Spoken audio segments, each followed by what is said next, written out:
Hi guys, welcome back to our channel. అందరూ ఎలా ఉన్నారు? బాగున్నారా? నేనైతే సూపర్గా ఉన్నానండి. టుడే వీడియో ఏంటి అంటే పిల్లల నుంచి పెద్దవాళ్ళకి కూడా చాలా అంటే చాలా మంచిదంటండి ఈ ఫ్రూట్. సో నేనైతే సమ్మర్లో తినే ఫ్రూట్స్లో ఈ ఫ్రూట్ కూడా యాడ్ చేసుకున్నాను. ఇంతకీ ఇదే ఫ్రూట్ అనే కదా మీ డౌట్, చెప్పేస్తాను ఆగండి. కర్బూజా. ఈ కర్బూజా అయితే 1 ఇయర్ బేబీ నుంచి పెద్దవాళ్ళ వరకు ఎవరైనా సరే తినచ్చు. తింటే కళ్ళకైతే చాలా అంటే చాలా మంచిదంటండి. సైడ్ ఎఫెక్ట్స్ కూడా ఉన్న వాళ్ళకి కూడా ఇది చాలా అంటే చాలా మెరుగు చేస్తుంది. ఈ ఫ్రూట్ తింటే కళ్ళకి ఎవరికైతే సైడ్ ఎఫెక్ట్స్ ఉన్న వాళ్ళకి కూడా. సో నేనైతే ఈ విషయం లేటెస్ట్గా తెలుసుకున్నాను. ఇంకెందుకని చెప్పి పిల్లలకు కూడా మంచిదని చెప్పి నేనైతే ఈ కర్బూజాని తినడం స్టార్ట్ చేశాను. అప్పుడప్పుడు ఇలా జ్యూస్ కూడా చేసుకుంటే బాగుంటుందని చెప్పి నేనైతే ఇలా జ్యూస్ అయితే ప్రిపేర్ చేసుకున్నానండి. ఇంతకీ జ్యూస్ ఎలా చేశాననే కదా మీ డౌట్.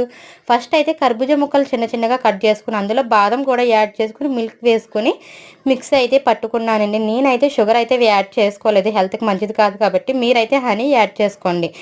నేను ఐస్ క్యూబ్స్ కూడా వాడను, హెల్త్కి మంచిది కాదు కాబట్టి. లైట్గా కూల్ అయ్యాక దీన్ని గ్లాస్లోకి వేసుకుని నానబెట్టుకున్న సబ్జీ సీడ్స్ వేసుకుని జ్యూస్ని అయితే ఇలా తాగండి. టేస్ట్ అయితే అద్దిరిపోయిందండి. మీరు కూడా ట్రై చేయండి. అంటే హెల్త్కి మంచిది కాబట్టి ట్రై చేయడం ఏంటి, ఖచ్చితంగా తీసుకోండి. నెక్స్ట్ వీడియోలో కలుద్దాం. Bye bye.